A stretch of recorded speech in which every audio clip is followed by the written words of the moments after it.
Some of you have been to a couple of these town halls already. This is the fifth town hall that I've done in the last 10 days or so. We got another one coming up soon.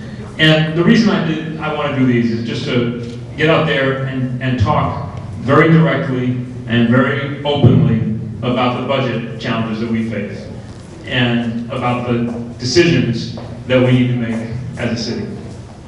I'm going to talk a little bit about the size of the problem, about how we got here, about what our options are, and then I just want to open it up for a conversation. Question and answer, comment, whatever you like. The city of Hartford is in a full-blown crisis. We're facing a budget gap that is bigger than we've ever seen, but also what's different this time is that we're out of tricks. You know, for year after year, we've faced huge deficits. Hartford's always talking about its deficits, and they're always tens of millions of dollars. But they kept getting closed with things like selling parking garage or taking long-term employee benefit money that had been set aside. Things like that you can't do over and over again. Once you do it, it's gone. You take all that money up front and it's gone. And at the same time, the city did things like push all its debt payments into the future. Just like refinancing your house, only worse.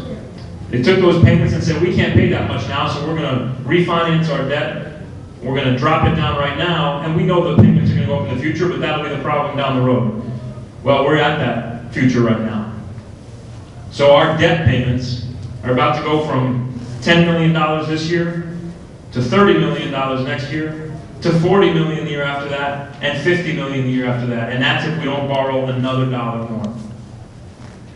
Our pension payments into the pension fund, which 5 years ago were $10 million, are now over $40 million. That's partly because the investments haven't done as well, the market hasn't been as good, but it's also partly because the city made promises that it really couldn't afford to keep. Promised pensions that are bigger than the city can sustain. And at the same time, the city in the past dealt with the problem by raising taxes. And if you look back from 2000 to now, you see a mountain on that chart when you see the tax increases going from 40 mils all the way up to 74. I don't think we can keep raising the mill rate in this city. If we do, I think we kill this city. You know, we're already having trouble keeping the small businesses, the medium businesses that are here. You go on any street, any avenue, and you see boarded up businesses. You see small business owners who can hardly support themselves as it is. And if we keep raising that tax rate above 74, which is twice what it is in any other town, we're going to watch our avenues die. We're going to watch the city shrink, and we're going to fall into a spiral that we can't get out of. I think actually we've already gone too far. 74 mils is already to the point where you're do more harm than good. You're driving more business out than you are producing revenue. So for all those reasons, we've got a real crisis. And what's the size of that crisis? Next year, we project that it's $48.5 million. That's the deficit we face. In other words, if we want to keep doing everything we're doing, based on the amount of money we think is going to come in and the cost to do everything we're doing, there's a $48.5 million gap. Now our whole non-education budget is only $250 million. So that's a 20% gap. But then if you think about the fact that most of that budget is stuff we can't touch, debt payments, pension, essential services like fire and police, there is so much of that budget that we can't touch that gap of $48.5 million grows and grows and grows as a share of the budget we actually can touch. But the real problem is that $48.5 million isn't even the number that really matters. What really matters is the fact that the next year it goes up into the 60s. $63 million on that. And the year beyond that, it goes up again and again. because of all these costs that were pushed out into the future. A couple years from now, it's so bad, and I say this only to illustrate the size of the problem, but it's not suggesting we should do this, but a few years from now, it's so bad that you could eliminate the entire police department and the entire fire department and still have a deficit. You put it in perspective one other way. Everybody's talking about the crisis that the state of Connecticut's got right now. The $1 billion deficit they have next year. Sounds like a lot of money, but the state budget is $20 billion. So if their problem was the same as ours, proportionally, they'd be dealing with a $4 billion deficit. That's how big the problem we have is. The same old things aren't going to get us there. We can't keep selling our garages. We only have one left and it produces revenue, and so if we want to mortgage our future, we'll sell it for one more year, but then we'll fall off the cliff next year. We don't have any other employee benefits to raise. We can't raise the mill rate across the board. So we have to make cuts. We're going to have to make cuts in services, and there are going to have to be layoffs. But even that isn't going to get us anywhere close. We've also got to make sure that we get savings in our contract negotiations. Real savings. We need big changes in benefits, in pension, in healthcare, in salaries. We've got to do it. And I'm talking about every department. I'm not talking about one department or another or picking on any group. Across the board, we need changes because we cannot support the level of benefits that the city's paying for so long. I'm going to give you an example, not to pick on any one group, but just to give you an example.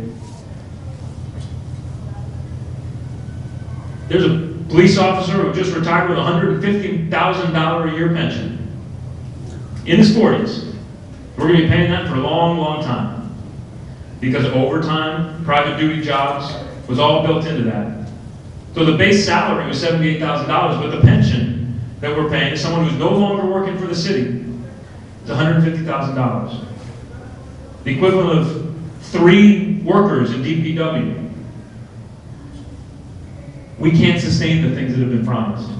Now, we can't go back and change those things. The only way things like that get changed is in bankruptcy. But what we've got to do is change things going forward. We've got to say we have to start living within our means. We have to start budgeting based on reality and not based on some dream world about what's going to happen next year, the year after. So we're going to have to get changes in contracts. And at the same time, I think we've got to go out to our big tax-exempt institutions, the ones that serve our community, but they also serve the whole region and the state, and say we need some help. We need you to be part of this solution. We need to go to our biggest companies, which already do a lot. They're paying 74 mills, and they're staying here in Hartford, when they could pay a lot less in almost any other town, and we need to ask them to come to the table. But none of them are going to come to the table if they don't see us making the kind of changes that we need to make to get our own house in order. If they don't see us cutting costs, finding savings. So we got to do all those things. I also don't want to sell you a vision that if we do all those things, it solves the problem. It gets us closer. It gets us closer, and it might make it possible to figure out how to close this year's deficit. But in the future, we need to get the state of Connecticut to think differently about its cities.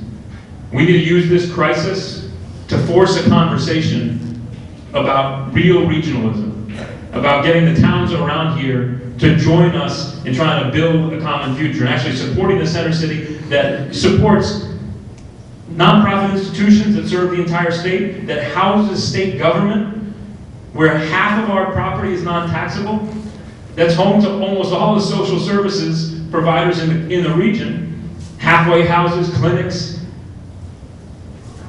hospitals, shelters, and that serves some of the poorest neighborhoods in the entire country. We need to change the conversation in the state of Connecticut if we're getting on the right path. So we're going to try everything possible to change that conversation, to use this crisis as a moment to force the state to look itself in the mirror and say, is it willing to have its capital city fall into decline, or are we going to join together and try to create a future that's brighter, not just for the city, but for the whole region. That's the case we've got to make. But in the meantime, we have to get our house in order, and it's going to be painful. And it's going to be unpleasant. And there are no good choices. They're all hard. But what we can't do, and what I won't do, is put together another dishonest budget. Another budget that just pushes the can down the road, kicks the can down the road. Because the truth is, this year's budget was never really balanced to begin with. We're going to be finishing, in a few months, we'll finish this year $10 million in deficit. Despite the fact that we got $12 million in one-time bond premium, which only comes once, and despite the fact that we got $13 million of money we took from the Board of Ed's employee benefit reserves, despite all that, we're still going to be $10 million in deficit because the budget wasn't even close to balance when it was passed, and we can't keep that up. We've got to start acknowledging the problem, being honest about it, and making some very tough choices. And then, when we can say we've done everything we possibly can, we need to make sure we're forcing the state to face the crisis with us. With that, why don't I open this up for conversation, questions? I'd ask everyone to just leave their, keep your comments or questions just to a minute, at least until we get around and make sure everybody's had a chance to ask once or make a comment once. But I really appreciate you coming out. It's important to me to have real conversations, to be open about this. And no matter what the path forward is, I'm going to continue to try to just lay it out as I see it and have real dialogue and discussion about the challenges we face together. So thank you very much for being here. We have a mic right here, and just raise your hand and look forward to the conversation. Thanks very much. And I think it's, I think we're going to go till, I think we got started just a little bit late. I think we'll go till about maybe 6:40. So, yes, ma'am. Quick questions. What are your options to prevent this from happening in the future? I do understand that, you know, the whole country is in deficit, okay? But at this time, with everything that is going on, not only in the United States, but worldwide, safety first. You know, pension is something that very delicate. When you talk about safety, as a mayor of Hartford, we gotta have different options, such as, I would say that, don't give the raise, the yearly raise that you give to your employees. Okay, let me finish. The second one, have a furlough days, is another option. I'm sorry. Furlough days. Furlough days. Okay? And, you know, think out of the box. Okay? If we are in deficit and the city is, you know, having difficulties, I believe people will comply with that and will agree to that. Okay? Because if you work as a team, because what you need to have is a teamwork with all the entities that support you. Thank you. You're exactly right. The things you put on the table are things that there's no question we need to do. We will look for furlough days. We will have to eliminate the salary raises. We will have to do more than that, though. We may, in some cases, have to reduce salaries. We're going to have to lay off more employees than we should. We're going to have to make changes in healthcare and pension contributions, because if we don't do those things, we don't even get close. And even with those things, there's still a huge gap. So I agree with you. And it's going to be a difficult process because it's going to be a painful one. But we are, in terms of thinking outside the box, we're way outside the box. We've got to think about every possible option.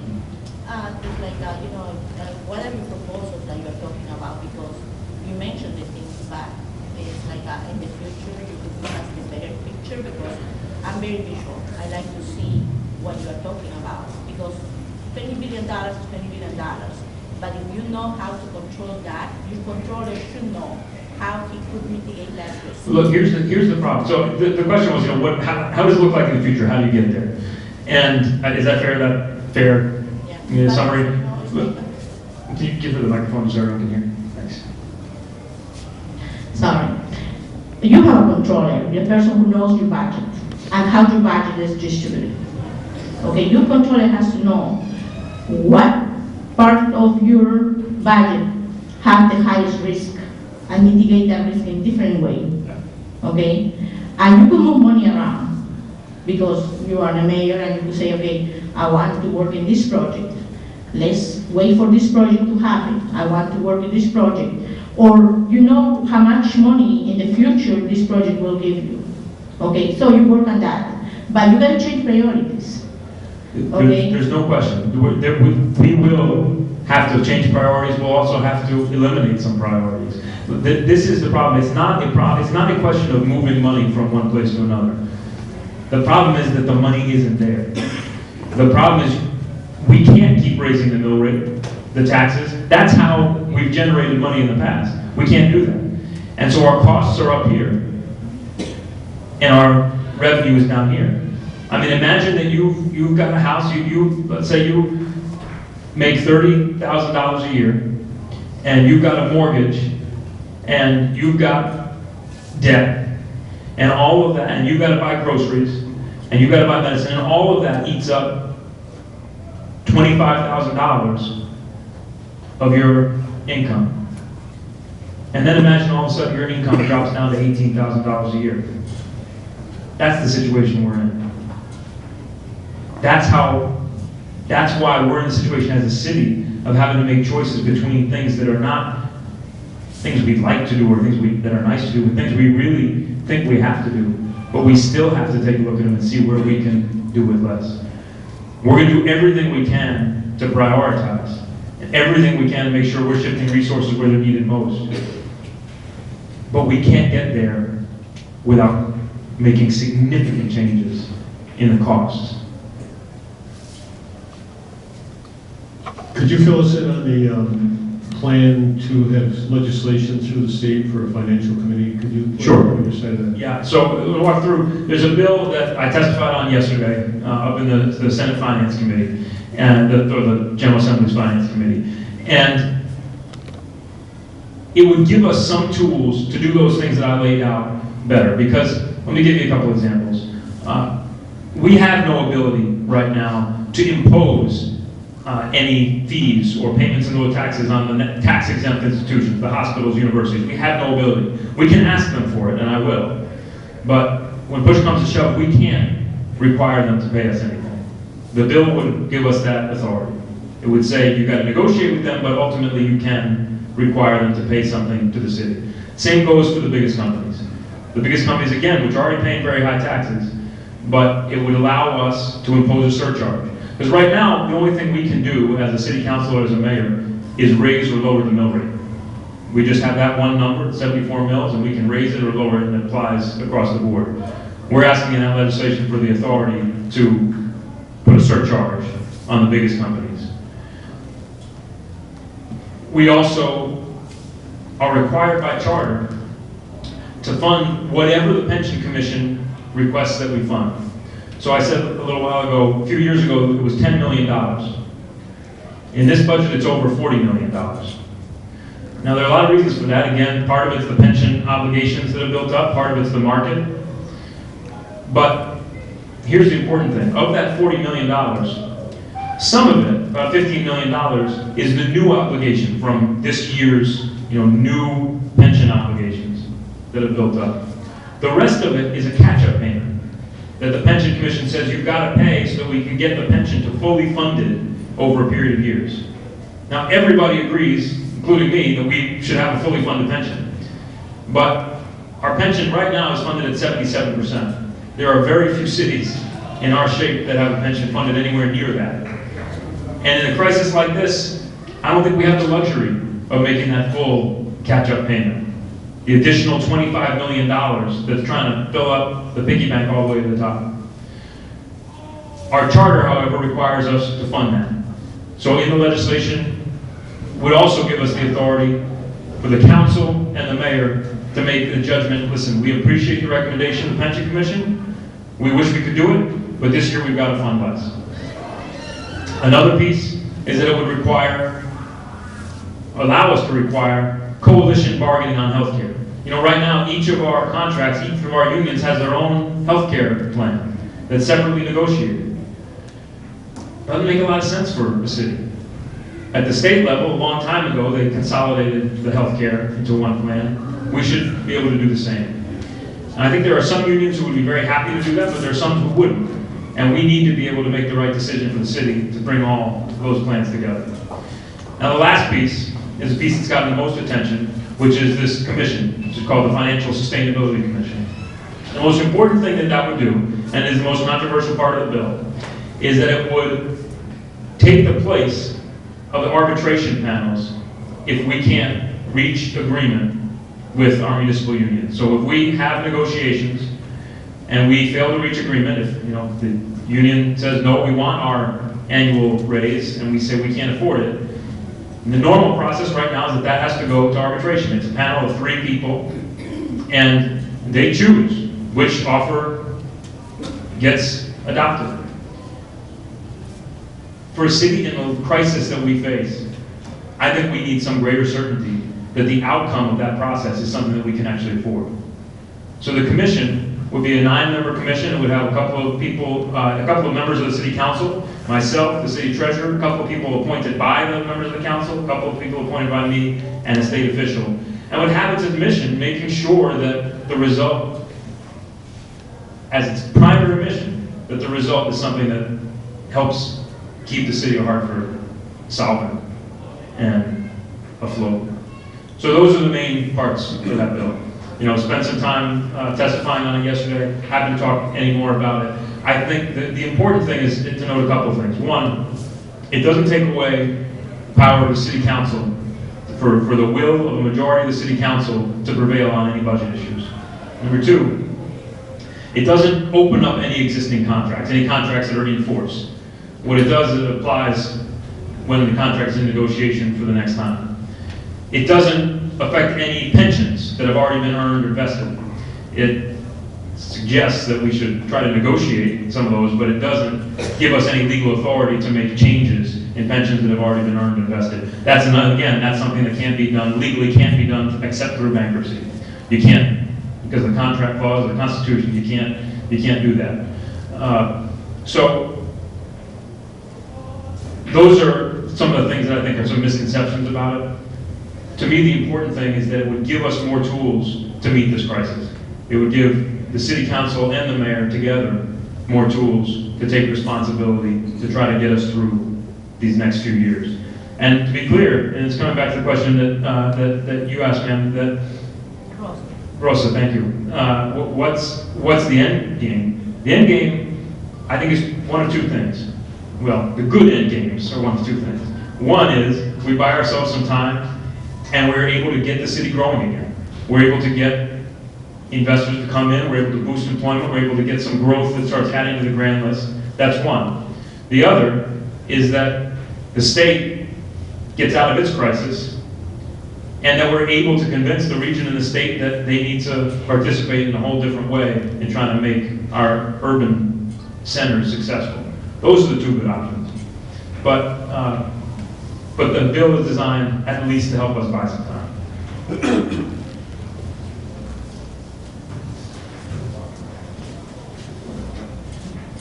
So this is a question that I hope you'll be able to answer such that I can respond better to questions that I'm receiving. So why should Hartford citizens support a legislative solution, which you've been starting to go into, the committee solution when the only way to claw back excessive public benefits would be bankruptcy? And the reason this is an important question to me and a lot of other Hartford citizens is because the cuts proposed will balance the budget on the back of the residents, city services, and our youth. That's passing it to the next generation. I think bankruptcy is the only thing I see that puts middle and upper income, typically non-Hartford residents, into the game. And that part of the problem is that non-Hartford residents utilize the city. Our services are here, but they aren't paying in. And it's very challenging at the state level to get them to pay in. So when did they put skin in the game? When they were complicit in creating the crisis and bleeding Hartford dry. It's a fair question. There are things that only bankruptcy can address. I have been trying to do everything we can, short of that, to get ourselves on the right road. But the other piece of that is, in bankruptcy, those cuts are still going to happen.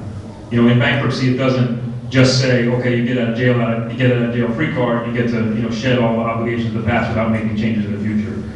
So regardless of whether we ever went down that road, we would still have to take a very, very hard look at the size of city government, and we would still have to make those difficult cuts. And frankly, I'd rather be making those cuts as a city council and as a mayor than now than simply say, we'll leave it to a bankruptcy judge to decide. They are hard decisions. And there are, it's true, I have heard many people argue that bankruptcy actually has advantages that we should think about. But when we talk about the cuts that need to be made, I'd rather us make the hard decisions. Mayor, I'm interested in knowing if other city mayors are joining you in this attempt to get the outlying communities to look more at regionalization. The question, I don't know if everybody can hear it, was, are other city mayors, you know, joining in this effort to get the suburban communities to join the regionalization effort? Yes, to an extent. I've had a number of meetings with you know, my colleagues from New Haven and Bridgeport and Waterbury, and I think we're all on the same page in saying we need new levels of support, we need some new revenue, and we need a different level of regional cooperation. I don't know that they feel the crisis quite as immediately as we do, for a bunch of reasons. One of them is the mill rate, the taxes. You know, New Haven and Bridgeport are the cities closest to us. Their mill rate is in the low 40s. Ours is 74. So I'm not sure that they feel the same urgency, but in principle they agree. I've been up there arguing, and I was making this case as strongly as I could yesterday, that we don't have a lot of time as a state to start not just talking about regionalism, but actually regionalizing. You know, we've been talking about regionalism for decades in this state. Meanwhile, other states and other cities and metropolitan regions have actually done it. You know, places like Louisville, which merged with its county and is now, you know, likely to be the place where Aetna is growing instead of in Hartford. You know, those are the kinds of places that we need to compete against. And so I'm arguing we don't have a lot of time to have those conversations turn into action. And I'm trying to raise the level of urgency about it. I think everybody agrees in principle, but we've got to turn up the heat. Hey, we met. Yeah. So I've been trying to frame this question for a while, and I think the biggest, my systemic is, you know, being a Hartford native and then having to go away and come back.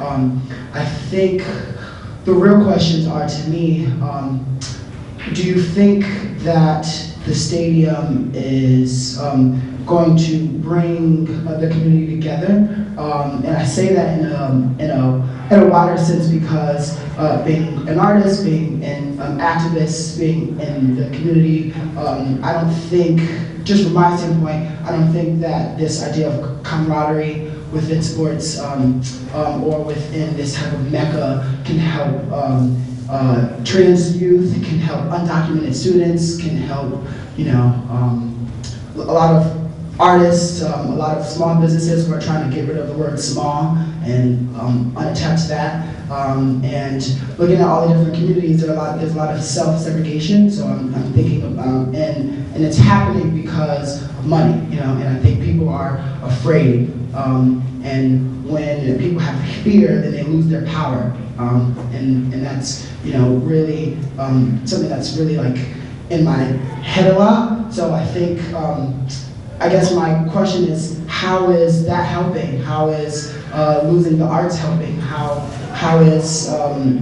do we kind of band together as a community? Because I know that we have no money, and we're going to have to do stuff without money anyway, so we're going to have to get over the fact that we have no money, because there's nothing that we can do about it. I get that.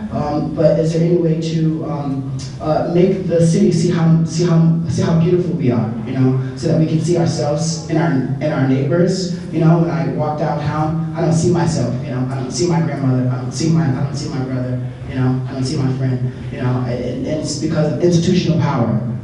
So how do you help us get rid of that? I think it's a great question. But I turned around on you. I think that's got to come from the ground up. That's got to come from the community. That comes from neighborhoods coming together. That comes from artists banding together and creating art and creating beauty. I mean, that's got to bubble up. That's what makes a vibrant, arts and culture community. If we had money to throw at it, I would be the first place I would throw, because I really believe that arts and culture are a huge part of this city's success, or could be the huge part of this city's success. But in the absence of that, it's going to take what artists and activists and visionaries have done all through time, which is take that creativity and come together and force it up. That's what I think we need to do. We need to come together as a community in a time of crisis and figure out how to make beauty. Now, let me just talk about the ballpark. No, I don't think the ballpark is going to do all that much. I didn't support the ballpark. I would have loved to not have a ballpark. I would love to not be worried about a ballpark every day. And I would have loved to not spend any money at all. But you got to play the hand you're dealt. And when I came into office, we had a half-built baseball stadium, and we'd already borrowed $60 million to build it. And so there was no option but to make sure it was finished, or you have a rusty and rotten thing sitting there for the next 20 years. So I'm trying to take that, make it as much of a success as we can, but I don't see that as the cure-all for the challenges we face. I just say that because you have a child, and like when you are raising your child and in the community, you want your child to go to school, you want to go to after school program. Think about Clark Street School that's been shut down because of asbestos. Think about all the other schools in the Northern community and the Southern community and our Latino community. And then think about your child who goes to school every day and may have the luxury of certain things that Black people just don't. You're absolutely right. So I guess I think I just want to feel like I'm equal, and it's more than just voting. It's like my mom used to say. You should say that we should live in the land of Mayor Mike. I know a lot of people may know about Mayor Mike, and it was a very strong statement about how he corralled the people, and if we can feel that from you, then I think it's us, but I think it's you. I think it's all of us together, and I want to get back to the point where we're talking about how we make this city thrive and energetic and vibrant, and supporting everybody in the city in their aspirations and dreams. That's what makes the city strong. But right now, I have to talk about this crisis that we're in because it's real, and I don't want to be dishonest about it. So I can't always only talk about what we hope for. We also have to talk about what we've got to deal with that's right in front of us. But I agree with everything you said. Mr. Mayor, that's part of it. Let's just let other folks know we'll come around again. Yes, 26 years working for Harvard Public Schools. I'm born and raised here in Harvard. My kids and all. Before we start talking about bankruptcy and receivership, the elephant in the room is the Board of Education.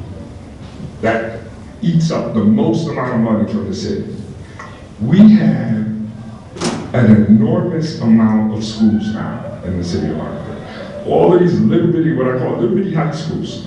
And each one of these little bitty high schools has a principal, vice principal, and or dean, ops manager. We're paying for electric, we're paying for gas. Why aren't we closing some of these schools, consolidating these schools? I mean, just by, about 10 little bitty high schools with principals making $120,000 a year, we're saving over $1 million right there. And we didn't talk about the gas, we didn't talk about the electric to run the building, the head custodian, all of it. Now we're gonna have more employees. We would have to cut some employees definitely, but we would have more like paraprofessionals in the schools. We have more custodians to keep the schools clean. And then we're gonna be saving money, not just this year, but going into the future. Because I tell you, Mr. Mayor, what I don't want to see, I don't want to see places like this close down. I don't want to see my kids in the streets. Hartford's a very violent town, as you're learning. This is a very violent town, and unfortunately, the majority of us in this room has felt that violence knocking on our front door, unfortunately. So I don't want to take away from our kids. We already, I always talk about youth athletics, and it's horrible that we don't have comprehensive youth athletics inside the city. But I'm looking at all of these areas where we can say before we ever should be having a conversation about receivership or bankruptcy. So let me a couple of things. First of all, we're required by state law to pay a certain amount to the Board of Education. We've got to pay, it's about $90 million a year. If we don't pay that full amount to the Board of Ed, then all the money that the state gives us, which is hundreds of millions of dollars for education, gets pulled away. So one of the things I forgot to mention in the bill that we proposed is that it would actually give us the ability to say we can't fund that full 90 million and say, Board of Ed, we need you to find some savings and we need the city to get the benefit of those savings. Right now, any of those savings you talked about, if the Board of Ed did those, it wouldn't do anything to the city operations because we still have to pay the exact same amount to the Board of Ed. So the bill would give us the ability to capture some of those savings.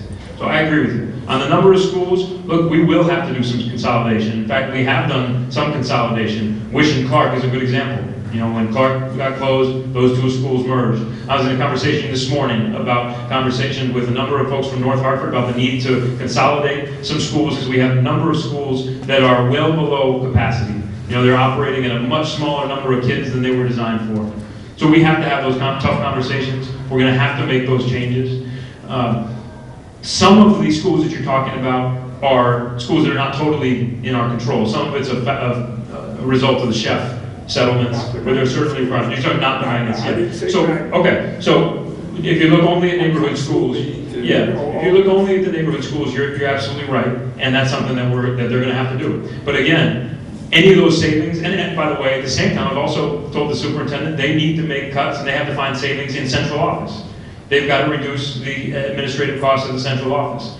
But again, we as a city side, we don't get any benefit of that savings if we are required to pay the same amount every year to the Board of Ed, regardless of what they're spending. But we would end up having some savings, because, however, we would benefit from it. Maybe not savings, we would benefit from it, because now we're going to have more revenue to do more things like this gentleman was talking in the back about arts. We would, the schools would. Don't even have art. But so that point, you're right. If whatever the schools can save,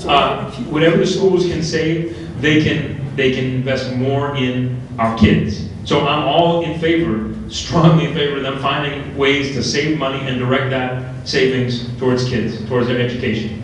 And also, to get us to benefit some of that savings so that we can do some of the things that that gentleman was talking about. So I agree with all of that. But again, that's one of the reasons why that provision is in the bill that is proposed. You know, there are other things. Teachers, cops, firefighters, DPW, everybody who works for our city is working hard. They're dedicated, not everybody, but vast majority. And teachers in particular are hugely important to the life of our kids. But that said, I don't think we're in a position to give a raise to our teachers this year. And yet in that contract, there's going to be a 3% raise to the teachers coming into effect this year. That's somewhere around $6 to $8 million. Money that's going to have to get cut from programs that would otherwise be helping kids. I don't agree with that. I think it's time to say, no, we're not going to do that raise. And I think it's time in the future to say, we're going to have to take a pause on raises for a while so that we can dedicate as much money as possible to the kids in the schools. That's why, again, I'm looking for a greater ability for us as a city to shape the outcome of those contracts so we can really make decisions about what's right for the city. Hi, Mr. Mayor. I just want to start that you should, everybody should know that you inherited this mess. But anyway, my question is about Senate Bill 464. If it doesn't pass, you have a plan B? I mean, I don't want to put you on the spot, but that's my question. No, it's not on the spot. I think about it every minute of every day. I mean, I want to be clear, even if Senate Bill 464 passes, we still got some big challenges. It doesn't make life easy. If it doesn't pass, it's going to make it harder for us to have any confidence when we put the budget together about what savings we're going to be able to get on the labor side. So it probably will mean more cuts. And, you know, since I've already said I'm not willing to raise the mill rate, it's going to have to mean more cuts, more painful cuts that we shouldn't do. So that's why I'm looking for those tools. Do you understand your overhead in the city of Hartford? And second question is that we are focusing the crisis that is happening right now Yeah, I'm sorry, there's people who've been waiting for, we'll come back, but I just want to make sure everyone who wants to talk once gets a chance, and then we'll come back. Okay. Yes, sir. Hi, Luke. As far as it appears, and my father was a Teamster. I never majored in econ. I am ignorant and biased. But me and many people are incredibly frustrated right now. I know it's not your fault, but what it looks like, and a lot of people feared this when the administration was coming in, and now we're seeing it, and that's why I think we're worried about the future. Downtown particularly it's corporate right now. It's becoming corporate capitalism. It's the dreaded buzzword gentrification. And with that, profits are put above people. The one example I will use, and I brought this up with you at the Infinity Hall event in February, is the drug epidemic. And no one's talking about it. You said that you in Connecticut could not fund anything for it. And as the current has said, Connecticut's not. And Connecticut is, to the outside, to New England, looking like an embarrassment for not doing it. Rhode Island didn't have money in its budget for it, but people are dying every day. And when people are dying, that's hospital bills, that's people that can't work. And we're in a broken system where they're not getting treated right. They aren't getting treated right. And even if we cannot properly fund it, why can't we talk about it? It's as if we're so worried that the sky is falling, and it is, but that's down the line, you know, and I know we're thinking in short term, but what about the ground that is literally and symbolically crumbling beneath us, our citizens, and many, you know, not just on the streets, in the suburbs. I know you spent some time in Greenwich. It's hitting Greenwich, it's hitting everywhere, and unfortunately, Hartford is becoming a nexus for good stuff, for money, for funding, for interest, but for outsiders. Also, for the drug network. I know even the school I went to, not to say any libel, I know even Trinity College, they are involved in a lot, and there's just this membrane that we're not revealing because I don't think we have the money to incentivize change. But if we don't, and if a year down the line people look at how much time we all spent arguing over these minute things, and we weren't able to take action about quality of life stuff, this is a public health epidemic, and I haven't seen anyone from City Hall really talk about it. I know it's really bad public relations, but I feel like if we accept it and deal with it, then we'll start to get the help we need. If not, I think we risk becoming an island, and I know you don't want that, I know no one here wants that. So what can we do together and with the budget to at least show that we're trying, that we see it? Because it's not just about the profits, it's about the day-to-day lives. I think people would rather be broke but happy and have good quality of life than to have a GDP that's high, but like everyone's suffering, that's been through decades of disenfranchised suffering. Look, the opioid epidemic is real, it's huge, it's deadly, and it's not just measured in the deaths, it's also measured in the lives and the families that are devastated just by the addiction. So you're absolutely right. You know, to the extent we can, I do talk about it. I mean, I've talked a lot with, first of all, our health director, who spent a lot of time on it, new Gary Rule, Dr. Gary Rule. This is something he is focused on. We talked in partnership with the state and also federal levels as well. I've talked with our senators about it. You know, Chris Murphy, Dick Blumenthal. Chris Murphy today was actually, I think this morning, I lose track of time, but I think this morning he was at a conference on the national level arguing for funding at the national level, that this Congress up there, the Republican-controlled Congress, has refused to appropriate any money. So some of these, look, some of the problems are that, I don't want to just pass the buck, but some of the problems are that the federal government got out of the business of doing things that it did for decades. Our federal government has set the taxes, the income tax, which is a lot less regressive, you know, much more progressive than our property tax. They set the income taxes at the lowest level they've been in a long, long time. They're not sending money back down to states and local government. They're not supporting education the way they used to. They're not supporting youth employment the way they used to. They're not supporting harm reduction and drug treatment the way they used to. So I think we need a bigger change in our country to address some of these problems. And I do talk about it. I do argue for it. But we don't have money. And so we can't cure it all on our own. What we can do is try to at least deal with the crisis we face so that we can keep our city operating. We can, now I'm not saying police are the best way to deal with addiction. I don't think that at all. But at the same time, as you said, we are a center of the heroin trade regionally. There's a lot of heroin that moves through here, it goes up to the rest of New England. And we need to make sure that our police force has the ability to deal with that. Sometimes that means equipping them with technology that helps them be more effective and more efficient at getting some of the traffickers off the street. It may mean that, we're training them in harm reduction so that they're helping to divert the folks that they're dealing with rather than just lock them up. Those are all things that we can do, but to do that, we need to make sure that we are able to deliver the basic city services that we're obligated to deliver, and that's why we need to face this crisis right now. Mr. Mayor. Yes, ma'am. Technology. Okay. Who has the best technology? But You gotta get close to your people to get rid of all those issues you are facing right now. Your people will help you out, okay? One thing is that, the question that I wanna ask you is that, we are worried about the crisis right now in 2016. But what is your team doing about to prevent this crisis in 2017? And the other question within that is that, have your team went and checked, what did North Carolina or the Carolinas did to attract businesses? Well, on the last question, what did the Carolinas do to attract businesses? A lot of that's at the state level. It's about the tax level. It's about it's about business climate in the state. There are a lot of reasons that some states like the Carolinas have been more competitive than we are, and not all that's in our control here in the city of Hartford. but you could work What? on that. What's that? But you guys could work to ensure that, because when business goes out of Connecticut, they go back to the city. Well, that's right. We need to try to do everything we can to keep our businesses here. But let me tell you, the thing that will drive our businesses out, first and foremost, at least in the city of Hartford, is if we keep jacking up the taxes. If we keep jacking up the taxes, you're going to see all of our businesses leave. And if you see all your businesses leave, you're going to see your jobs go. And you're going to see your taxes revenue go down even further. So that's why we can't just keep on jacking them up. If we do that, we will kill the city. We may do it quickly, we might do it slowly, but we will kill the city.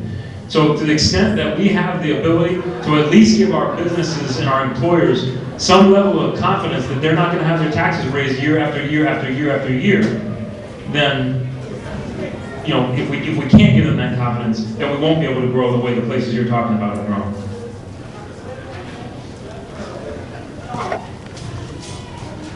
Mr. Mayor, how are you? Good, how are you? I'm good. I'm really trying to wrap my head around all of this. And I know it may seem that I attack you occasionally, but that's what residents are supposed to do verbally. Especially, I'm born and raised in Hartford, so this will always be my city, and I like to see it move forward. So there are several questions. I have a whole list, but I'm only going to go with a couple. I hear every conversation you have. I heard you yesterday. I was at the LOB. I understand that we are in a deficit that's going to outreach hard numbers later on within the year. My question to you once again, last year, everyone knows that the audit reports are public. They're on the hartford.gov. So I reviewed the audit report. It doesn't say anything about extreme deficits, except maybe that there was an $11 million last year, but they reduced it to $3 million and the budget was passed. Whether or not you feel it was passed by the past administration at a level that it should have been, whether it was false, whichever way, everyone, campaign is over. These are real, you're in the place now. How is it that it tripled? If we had a surplus of 22 or 25, how is it that the deficit became a 9 million, like you just said? That's my first question. Can I answer one at a time so I can remember? So, first of all, it didn't triple. Audit reports don't look into the sustainability of the budget over the future. They look back at whether you've balanced the books or not. If you look back at the last 4 years in the city, In 3 out of those 4 years, we actually ended in deficit. We had to pull from the rainy days fund to balance the books. You had to pull money out of it, it's called the fund balance. You had to pull money out of there to balance the books. 3 out of the last 4 years. There was 1 year where we ended in surplus, we ended in positive. That was the year where a couple of days before the end of the budget year, we sold a $14 million parking garage. So a $7 million deficit turned into a $7 million surplus because we sold the garage. Now remember, this is a garage that used to produce money every year. It would pay us, I forget exactly, but I think around $1.5 million every year. So we took all that money that would have come to us for year after year, and we sold it off. We took all the benefit that year, kicked the rest of it down the road. And by the way, we kept the debt on that garage. It would be like selling your house but keeping your mortgage. Makes no sense at all. So for 4 of the last 4 years, we really did finish in deficit. Now, if you then take out other one-time revenues, because it wasn't the only parking garage we sold, you take other one-time revenues out, every year for the last 4 years, the real deficit's been between $20 and $40 million. So that's the problem, is that the city's been sweeping the problems under the rugs for year after year. It's been hiding the deficit with this one-time cash. You know, remember I mentioned the other day that, I mentioned a few minutes ago that this year the city took employee benefit reserves that the Board of Education had built up. They took about $16 million of it, $13 million was put into this budget. But that's not the worst part. The worst part was that they cut a deal and said to the Board of Ed, we won't ask you, Board of Ed, to pay us any of the reimbursements for the services that the city provides for the Board of Ed for 4 years. So they said, give us $13 million and we'll give up the $4 million a year that you give us every year. Those are the kinds of decisions that have hidden the deficit. And that's why what we're facing right now isn't new. It's just that for the first time we've actually got to face it. Now that you brought up the reserve of the Board of Ed, I'm sorry. My understanding from last year was at 24, and this was something that the treasurer actually found and brought up to notice, that the Board of Ed was actually stashing away their own savings, even though the state gives that type of funding. The city, it's 52% of the city funds of the budget that we pay the Board of Ed. So they were stashing away money. It was Adam Cloud who actually brought that up to light. And the Board of Ed did not want to give that money.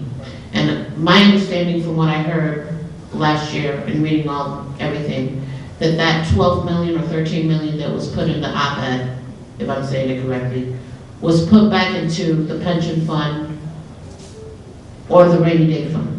I could be wrong, and you could correct me if I'm wrong, but neither near nor there. I'm just giving you what I remember.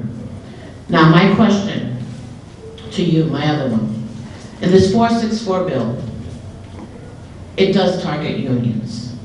I am in full support of union members, whether you are a maintenance person, whether you are fire, whether you are police. Those are the people, and whether you're a clerk, those are the people who actually do the hard quality of life jobs that many people don't like to do. I understand that their pensions, because of contracts, have made it difficult, but I still feel that you as mayor, from what I heard yesterday at the LOB, and I was there from God knows what time to God knows what time last night, I heard that all the unions felt that they were not approached by you properly. I'm asking you as a resident, approach the unions so that it can be squashed. Now, as a retiree, this 464 bill does affect retirees. When it reads clearly that you are going to be able to open up previous pensions, whether they were in arbitration or not, it's very worrisome to many of us who are retired, to many people I know who are retired. I'm not one of those who make the 6 figures, okay? I can barely pay a rent on what I receive on my pension.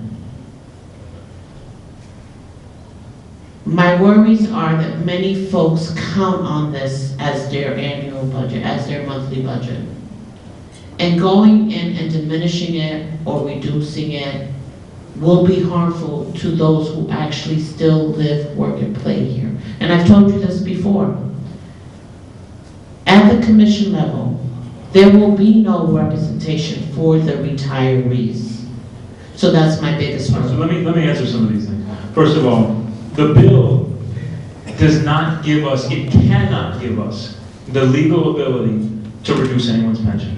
What it says is the city, not the commission, but the city shall negotiate with retirees. Negotiate, it means go to the retirees and say, hey, your city's in crisis. The city you depend on to pay your pension all the way into the future. And so for some of the highest paid pensioners, it's saying go there and say, hey, would you be willing to make some concessions? But as I said to the gentleman before, you cannot legally reduce a pension, even with a bill change. The only way that happens anywhere in America is through bankruptcy, which is not what this bill is. So it says you should negotiate, and it's the city, not the commission, but you can't reduce anyone's pension.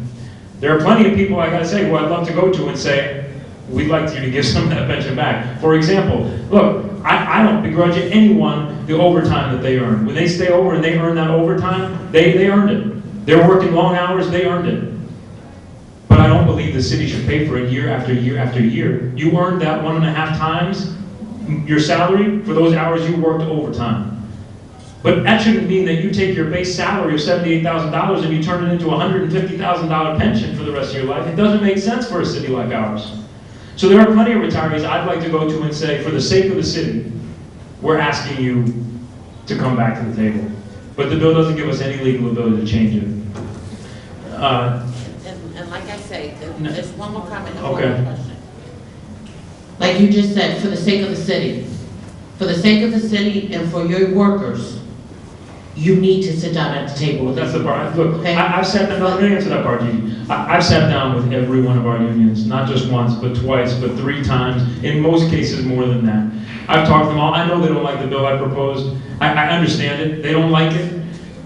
The reason I think we need it is because we've got to have the ability to have more control over the outcomes that are going to go to our taxpayers' bottom line.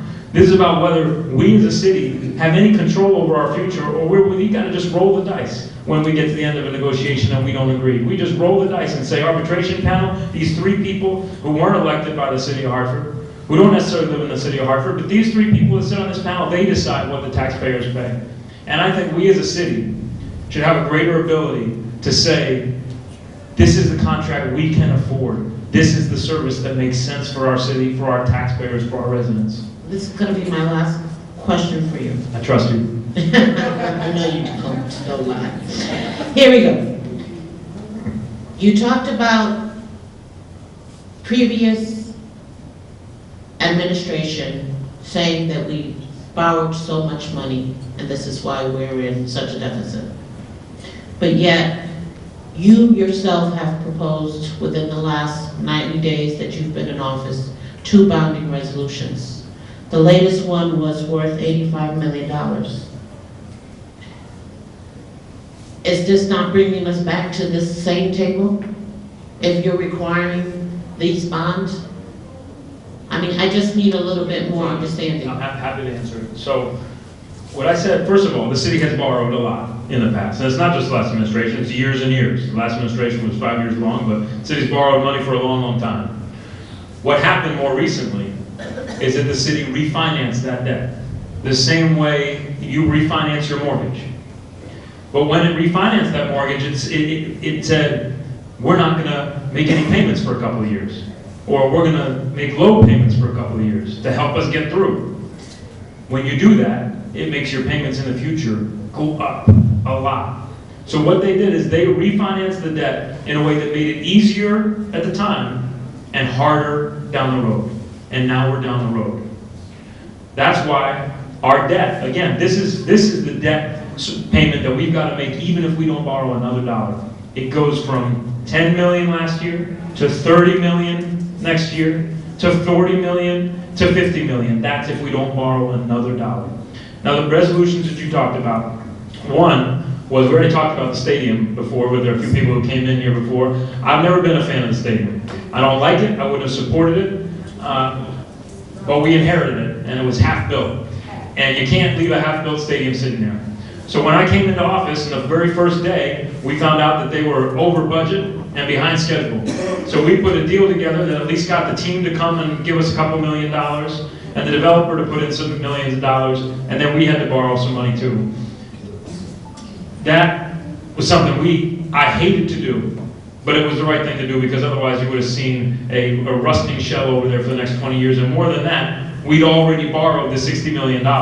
So we were going to have to pay down all that debt, and we weren't going to have a stadium to help us do it. So that's why we did the first one. The second one is a refinancing, but it's a first refinancing of debt of a smaller amount of debt. It's in there for 85. I think we're going to look to refinance about $35 million, but not in a way that makes life difficult down the road, only in a way that helps take advantage of the lower interest rates right now. So that's those two things. It's not borrowing new money. The stadium was borrowing some new money, because otherwise you're going to stuck with a huge debt, no revenue to pay for it, and a rusting hunk of metal sitting right at the edge of North Hartford for the rest of our lives.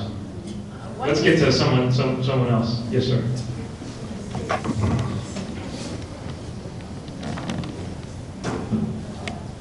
Thank you, Mr. Mayor. My name is Max. I was born in the city, moved back here after college and making a living here. As we talk about a lot of cuts that are coming, there's a lot of negative things that are said, and we have to save money somehow. You know, if we're gonna mix a little of bad in, what are we doing to ensure that there's gonna be some positivity 2, 3, 10 years down the line?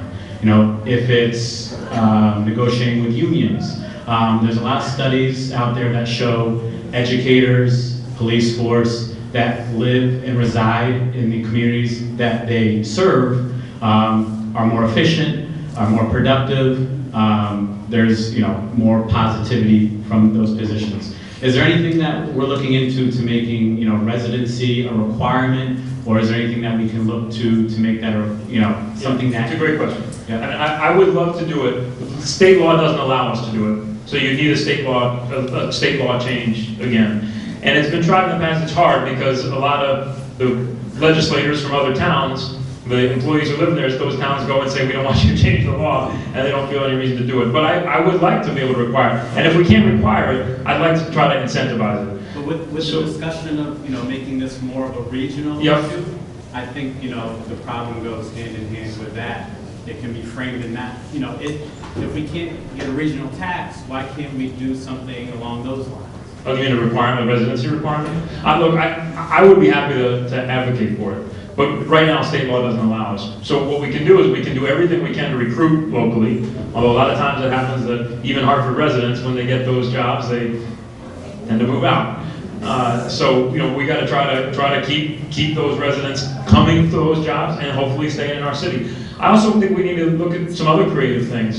We've got a lot of vacant and abandoned properties. That right there is a big problem. They're getting these jobs and they're moving out. I agree with you. I agree with you. There's no stability. Well, look, but here, this comes again to something I was saying earlier.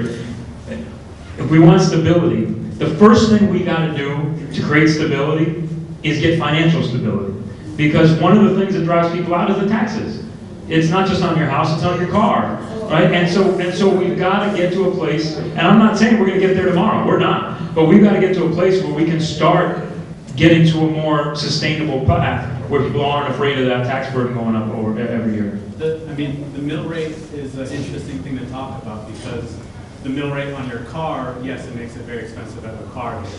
But a mill rate on our property tax is actually very misleading because of the way our properties are assessed. It's more complicated than that. That's true. And I try to make, every time I talk to people outside of Hartford, I make that same argument because it's a big misconception. I don't know if everybody understands this, but we're unique in Hartford. Our residential property is valued at a lower level than it is around the state. In other words, assessed at a lower percentage. So if you're a business, you've got a business, your property is going to be valued at a certain amount, and then they're going to take 70% of that value, and that's what's going to be taxed. On residential property, you take that value of your property, and then it's assessed this year at 32% of that value, and that's what's taxed. So the mill rate for residents, the effective mill rate is actually about 35, which is about where it is for a lot of surrounding towns. For some other towns, it's more. But I will tell you, that doesn't change the fact that a lot of our residents are living on fixed income. A lot of our residents are living at or near poverty. A lot of our residents have decided to stay in Hartford even though there are some challenges here, and even though they may be frustrated sometimes with services or with schools. And so I am open to a conversation about that assessment rate and getting to a place where we're stable across the board. But what I don't want to do is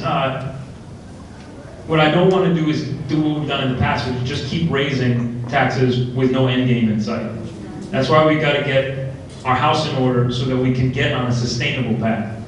So you're right about the tax rate, but I still think we need to be very, very careful when it comes to taxes. And since at the moment, we in the city council and the mayor's office, we don't get to change that assessment ratio, that differential between commercial and residential. All we get to do is set the mill rate.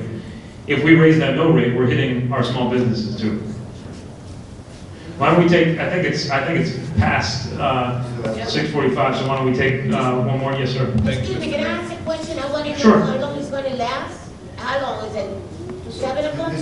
Yeah. Oh, what time is it now? Because I want to make sure I got even if it's a last question, but I want 6:50. We'll take. All right. We'll take one more. So we'll take this one. We'll take. We had said 6:40, I think, but we're gonna. That's great. We'll take this one, and then we'll take one more. Thank you, Mr. Mayor. This is really quick. I have a question and a comment. You mentioned in your speech that you're proposing a surcharge on the big companies here in Hartford. And how are you going to do that? I mean, it's great, but by doing that, don't you think you're going to scare these companies away? And I'm sorry, Mr. Mayor. And my comment to you is, this mill rate has a stranglehold and a chokehold on this city. Big time. I mean, I'm really serious. It does. I mean, if it goes up anymore, it's just, I mean, it's bad enough right now. I just can't. I agree with you. I agree with you. And look, am I worried about the big companies? Yes, I am. I can't tell you that it doesn't concern me. I sat down with all of them. I think they're willing to be part of the solution if they feel like there is a broader plan. If they feel like we really are restructuring government. If we really do have the unions being a part of that solution. If we really are getting our costs down. In that case, I think they're willing to be part of the discussion. But I don't think we can go to them and ask them for more when they already do a lot if we're not showing that we're doing the difficult things we've got to do to get the house in order. They're not interested in just bailing out a sinking ship. They want to make sure that we get the things seaworthy.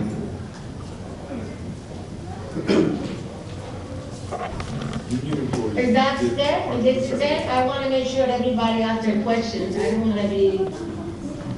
Go ahead. Okay, thank you. Can I move it? Okay, I'm gonna Mr. Mayor, I'm here out of curiosity, and I'm not going to have the smarter questions, but because it's really, this is a complex situation, and we know that we have an economic problem, we have an economic crisis, and the city of Hartford is not the only city that has these problems. However, this is what we live at. This is what we are responsible for our city. And you, when you ran for mayor, you know, people seem to, you have all the solutions for it, right? You're gonna make it, elect me and we're gonna be fine, right? And the question is now that we see a lot of problems, again, just like in the past, things has seemed not to change. And my question will be, that what are you going to do now, because we cannot afford lay off. We got enough poor people here in the city. We need services, and we are overburdened with taxes, you know. And I want to send a message, if you don't mind, if you can take a message to the governor. Tell him that we don't want to both wait, like he said. You know, we cannot ask not to increase taxes and then we don't want to lose services. We want them to increase taxes. We need to have taxes increased to people that can afford it. And there are other ways that you can talk to business, to big business, that they say they will mind to come to the table, but they're gonna the one who dictate what is needed for them to come to the table. You know, where is all our resident? Because we the workers, you know, and we pay as much taxes as these companies pay, maybe and more. You know, we have a lot of organizations, business that doesn't even pay taxes. They got it's a lot of loopholes in the taxes. Let me finish because I know, you know, everything has an answer to it, no matter what. You know, this is nice to have this forum and asking people like they're part of something, and you're going to do whatever you want because you're going to there when you're governor, and you're going to decide what to do. In this bill 464, which is a concern, I don't have all the details about that bill, but one thing that I was curious about it was that you have elected officials and you are required them to have 5 people do this, like whatever the recommendation that commission come with, and if they don't have it before the next council meeting, that's the recommendation going forward, you know. And I don't think this bill kind of undermining or governing the people that we have elected to make decisions to another board that wasn't elected, like you say, people making decisions for the taxpayers that we're not elected. And it seems to be like that.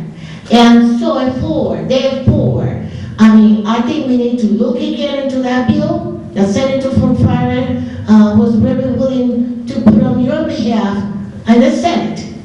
You know, we need to, you know, delete that bill and we start really being serious about how we're going to resolve the issues, the poverty issues that we have in our city. So to try and make sure that the homeowners can keep their home because like you say, we cannot refinance them because from what you say, refinancing the house is not really good. So, and dealing with trying to resolve the poverty issues that we have so that we have the homeowner, we get the tenants living in decent conditions and able to afford their rent, that we have to wait to put food on the table, and we can come with all the basic needs.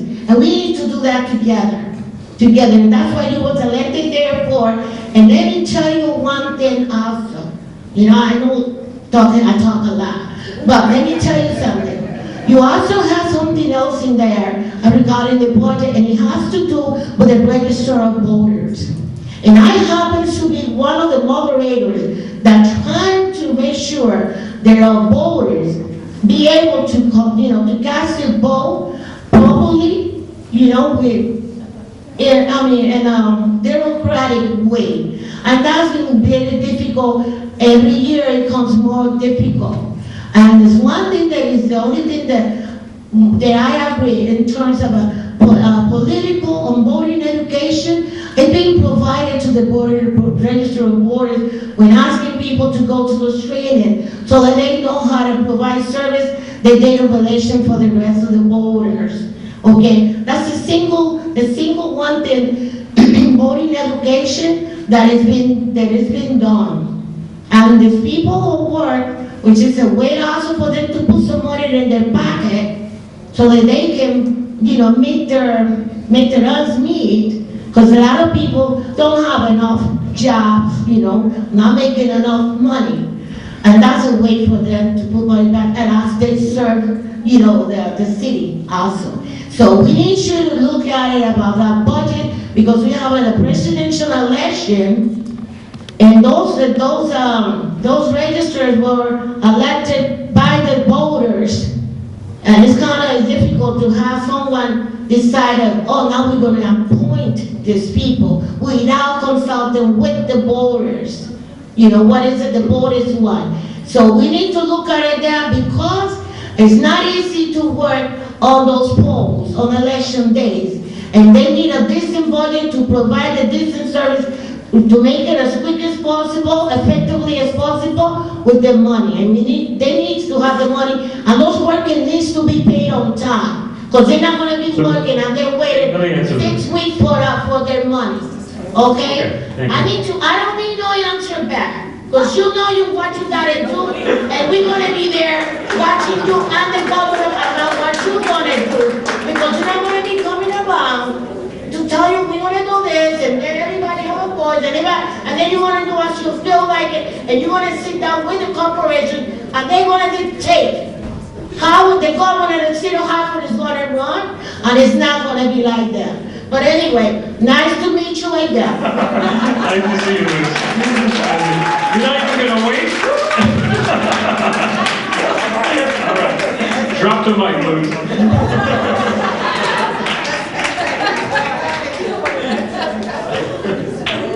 Well, there was a lot in there.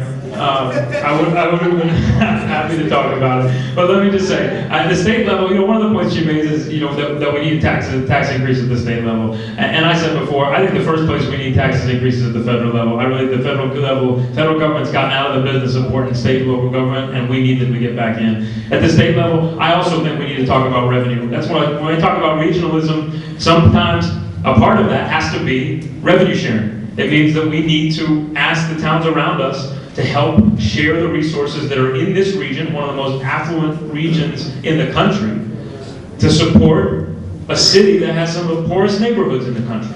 So I agree 100% that we need to have that conversation. But at the local level, the choice we get to make, as Luz was saying, you shouldn't choose between making cuts and raising taxes.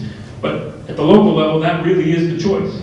You either make cuts or you raise taxes. Now, for a while, we will. The question was, are we making cuts at the higher pay? We're going to have to make cuts everywhere. Obviously, when you're making cuts at the lower rate, Right. you're people that are struggling and you're cutting their pay, but not cutting the people's pay on the top. It's ridiculous. We're going to have to make cuts everywhere. Can't even live here, can't even pay their rent because the people on higher rates that are not living here don't give a shit about the people that live here, are just doing their own little thing, living in their own little world, while other people that are struggling and the lower paid people are getting cut off. So I hope as a mayor that you make the decision of cutting people's pay on the top and not our teachers that are teaching our children that are living in Hartford. As the mayor and as my son in the Hartford district gets good education and teachers around here not getting their pay cut or getting jobs taken away from them because people on the higher paying jobs are staying up there and looking down at the other people that they don't give two craps about. There have to be cuts and changes across the board. Some of those changes require contract negotiations because some of the higher pay is actually contractual. So some of that is contractual. Of course. And when we talk about the people who I get to appoint, they all have to live in Hartford. Anyone who I appoint, has to live in Hartford. So, but look, this is going to have to be shared across the board. There is no other way. There's no other way to deal with a crisis like this. And I would love to be in a situation where we could say, we don't want to raise taxes and we don't want to make cuts. We're going to find another option, but there is no other option. Could we hear That's some the policies? Could we hear some policies that, so basically, we get it, we're going to have to cut, and that's it. But can we hear some policies, things that would go into effect that would make us feel better about it? Look, so one thing I started to say in response to a question the gentleman here asked about residents, about trying to promote residency. We've got vacant buildings, vacant properties all over the city. Northland? I'm asking, I'm not just talking about commercial properties, although Northland does have some vacants. But I'm talking about even homes. Even homes. We've got a lot of homes. And I've asked my team to look into what it would take to create a program that will allow us to give those away for $1, with the commitment that the person who's taking them is going to fix them up. And they don't necessarily have to pay taxes for a few years, but they've got to make the investment to fix it up, to help bring the properties up in the neighborhood. Those are the kinds of things that I think we do need to do, and those are things we're going to do. One of the things in my State of the City that I said is, we have to address this crisis, but we're not going to let ourselves just be defined by crisis only. We've got to continue to focus on things that will make our city stronger. That's an example. That's an example. Like permits and things to do that, because you don't have to do it. So I've asked them, on that one, I've asked them to start putting that program together. I'm also, one of the biggest, to me, one of the most important things is also youth employment, is getting young people an opportunity to work. Now, we don't have a lot of money to fund it. But I'm going out to private foundations, to donors, and doing everything I can to raise that money. And we've gotten some commitments there. We're not yet where we want to be, but I'm working hard to try to raise that money, not just from those in Hartford, but from around Hartford, from around Connecticut, and even nationally. That takes some time to get that buy-in, but we have to do that, especially in crisis. So I promise you that I will continue to do those things. I'm going to continue to make sure that my departments focus on their core mission, whether it's health, like we were talking about earlier, whether it's our development service and trying to deal with the blighted properties more effectively and more creatively, whether it's things like youth employment. We've got to do those things, because ultimately we can't let ourselves be defined by the crisis alone, but we do have to face it. And so I promised, we're over time, and I appreciate everybody being here. There's another one, by the way. Let me just say, we do need to wrap up. We were supposed to wrap up at 6:30, but let me just say, this is the 5th town hall I've done in the last week or so. We have another one a week from today that's up at the West Indian Social Club. And I do town halls once a month. So this is not the only time I'm out here. Every single month, lately, because of this budget stuff, I've done a bunch. But I will continue to do one a month in different neighborhoods, different times, so that people can come out. And I encourage you to come out to any one of them. So if you didn't get a chance to ask your question today, you can always try to catch me some other time, but you can plan to go up to the West Indian Social Club a week from today on Tuesday. I promised from the start that I would, whatever else happened, I would always be direct, I would always be transparent. I always put myself out there to answer any question and any criticism, no matter how tough it is. And that is something I will always be true to. I appreciate you all for taking the time tonight, and have a great evening. Thank you very much.